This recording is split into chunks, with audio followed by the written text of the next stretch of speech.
Yes, here we are, Friday, June 1st, SportsBit. Betting Insight today, SBRpicks.com, Pauly and Teddy.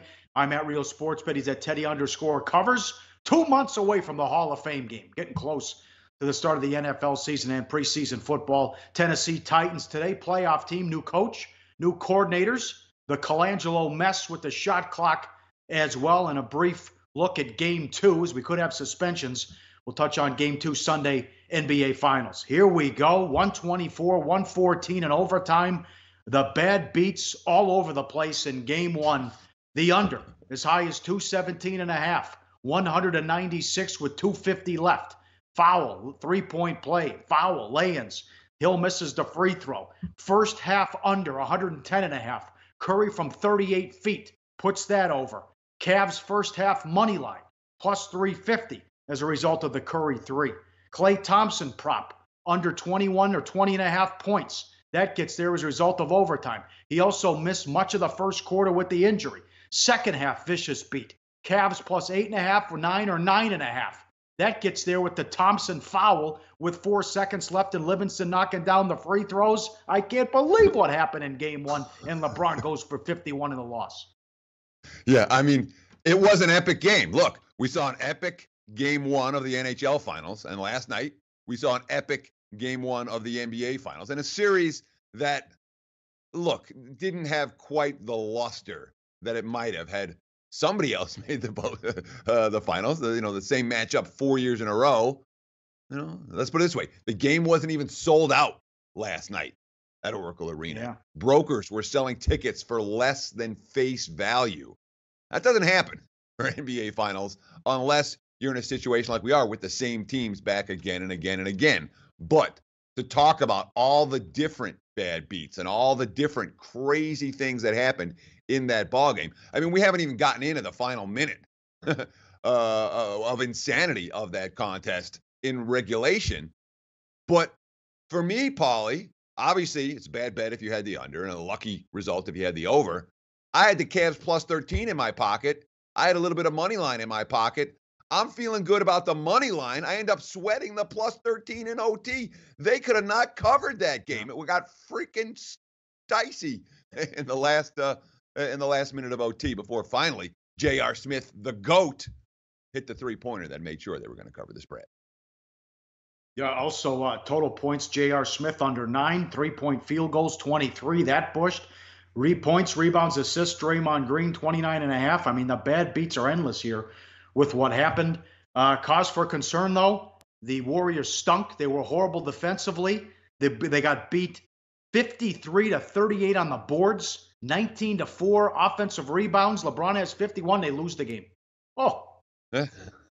I mean, there's certainly some concerns here for the Cleveland side, given all of that factor. Of course, we'll break this game down thoroughly when it comes to big game breakdown. But the bottom line is the Warriors certainly didn't play their best game. The Cavs had a chance to steal one and let it get away, and we'll talk about George Hill. All the criticisms going towards J.R. Smith.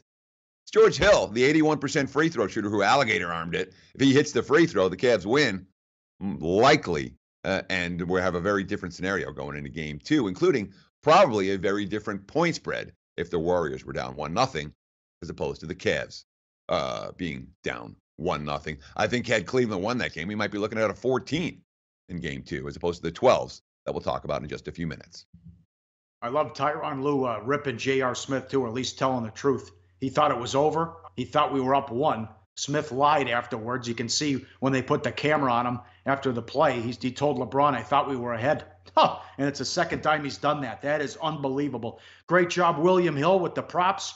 You can tweet at William Hill, a hashtag #MyOdds. Will a player score 50 points? That was plus 450. Will the game go to overtime? Yes was 12-1.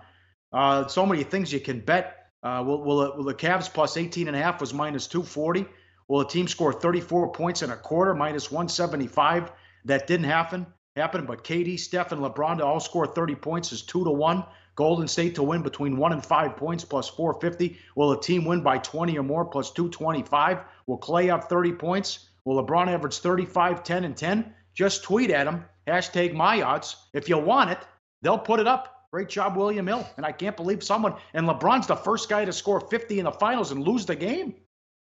But I am concerned about the comments after the game, where Cleveland, to a man, seems to be saying, we got robbed, we got robbed, we got robbed, we got robbed on the, and certainly the one call that stands out.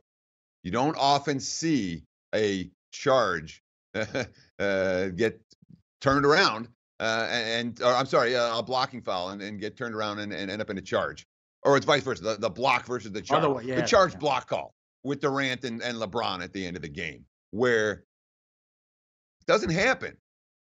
where they're allowed, in terms of what's allowed to be reviewed and what isn't. It was a situation where everyone on Cleveland after the game's going, we got robbed, the ref stole it, this stole it, that stole it. Ty Lue after the game comments very similar.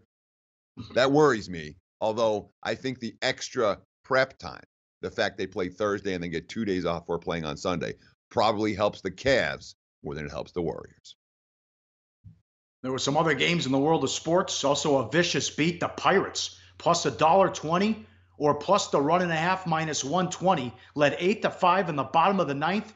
Vasquez comes in, gives up 5 runs. It doesn't get an out.